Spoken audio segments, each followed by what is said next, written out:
त्या काळी कसं उधारीचं प्रस्थ खूप मोठं होतं हा किंवा बलुतेदारी म्हणजे कपड्याच्या अगेन्स्ट धान्य वगैरे देणे किंवा हा सोनाराकडनं काही आणणे किंवा असं हा प्रकार असा बराचसा बरोबर चालायचा. बरोबर. रेडीमेड कपड्यांची आवड निर्माण करणं आणि रेडीमेड कन्सेप्ट रुजवणं इथपासून सगळी तयारी होती. हम्म, आणि ती पण अशी ऑड प्लेसमध्ये.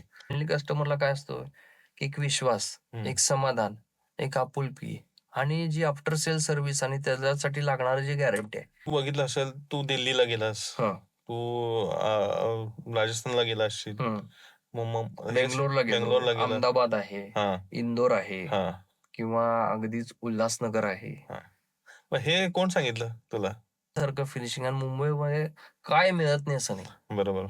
शेंडीपासून दांडीपर्यंत सगळं, सगळं, सगळं मिळते मुंबईत. मग तरी म्हणजे तुला पण माहिती होतं की मी महाग आणतोय, होय. पण हा मग कॉन्फिडन्स कुठून आला किंवा तो तुला रुजवायला लागला लोकांना की हा हे असंच असणार आहे?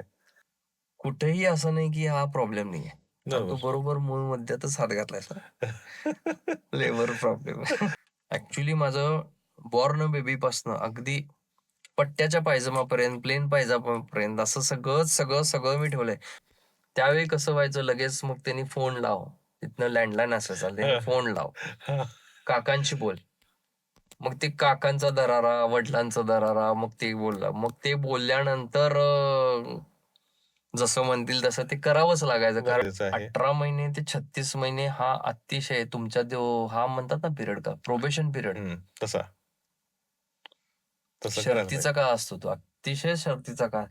आता आपण काही पण काम करून घेताना कुठेही हा आपण कुठल्याही गोष्टीसाठी आपण पैसे मोजायला तयार असतोय. बरोबर मग जर पैसेच मोजायचे आहेत तर आपल्या माणसाला पैसे नाही दिलेले काय वाईट बरोबर. आहे?